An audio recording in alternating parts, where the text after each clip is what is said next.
مرحبا بالجميع. لدي اليوم قصة أثارت ضجة كبيرة في عالم الرياضة. إنها قصة الملاكمة الجزائرية إيمان خليف، التي تصدرت عناوين الأخبار لأسباب تتجاوز مجرد لكماتها. هذه الحكاية لا تتعلق بالملاكمة فحسب، بل تتعلق أيضا بالمرونة والجدل والروح الشرسة الرياضية. فلنغوص مباشرة في التفاصيل. إيمان خليف نجمة صاعدة في عالم الملاكمة، تصدرت عناوين الصحف لأدائها في دورة الألعاب الأولمبية الصيفية لعام 2024 في باريس.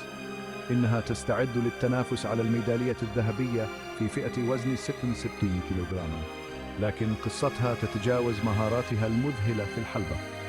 لم تكن رحلة إيمان إلى النهائيات سهلة. لقد فازت في مباراتها نصف النهائية ضد التايلاندية سوانوفين جانجين، لكن هذا الفوز طغت عليه عاصفة من الجدل. بدأت الشائعات تنتشر حول فشلها في اختبارين لتحديد الجنس، مما أدى إلى استبعادها من قبل الاتحاد الدولي للملاكمة. نعم، لقد سمعتم ذلك بشكل صحيح، استبعاد. لكن انتظر، الأمر يزداد حدة. كانت ردة الفعل سريعة ووحشية. واجهت إيمان وابلا من المضايقات عبر الإنترنت، ومع ذلك ظلت مصممة وركزت فقط على أدائها بهدف تقديم مباراة نهائية لا تنسى.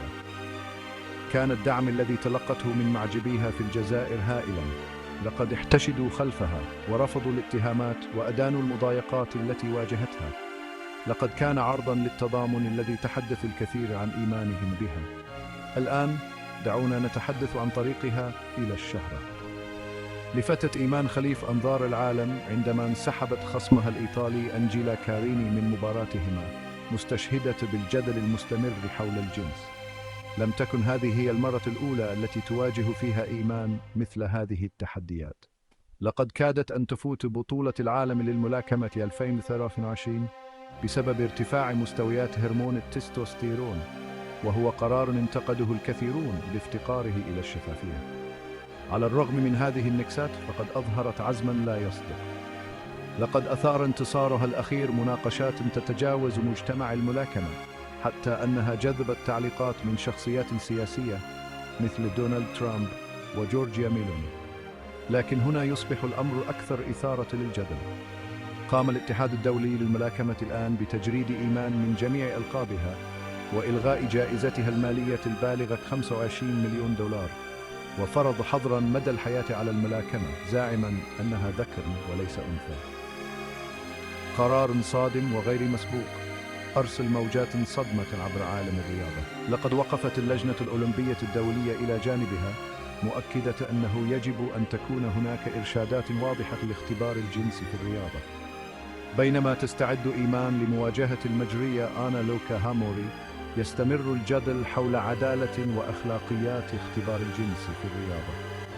قصة إيمان خليف هي أكثر من مجرد قصة الملاكمة. إنها تذكير قوي بالتحديات التي يواجهها الرياضيون داخل وخارج الحلبة، والروح التي لا تقهر المطلوبة لمواصلة القتال ضد كل الصعاب. إذن، ما رأيك في هذا الموقف؟ هل قرار الاتحاد الدولي للملاكمة عادل، أم أنه يثير المزيد من الأسئلة حول المساواة بين الجنسين في الرياضة؟ اسمحوا لي أن أعرف في التعليقات أدنى. ولا تنسوا الإعجاب والمشاركة والاشتراك للحصول على مزيد من التحديثات حول هذه القصة المتطورة. شكرا للمشاهدة، وإلى اللقاء في الفيديو التالي.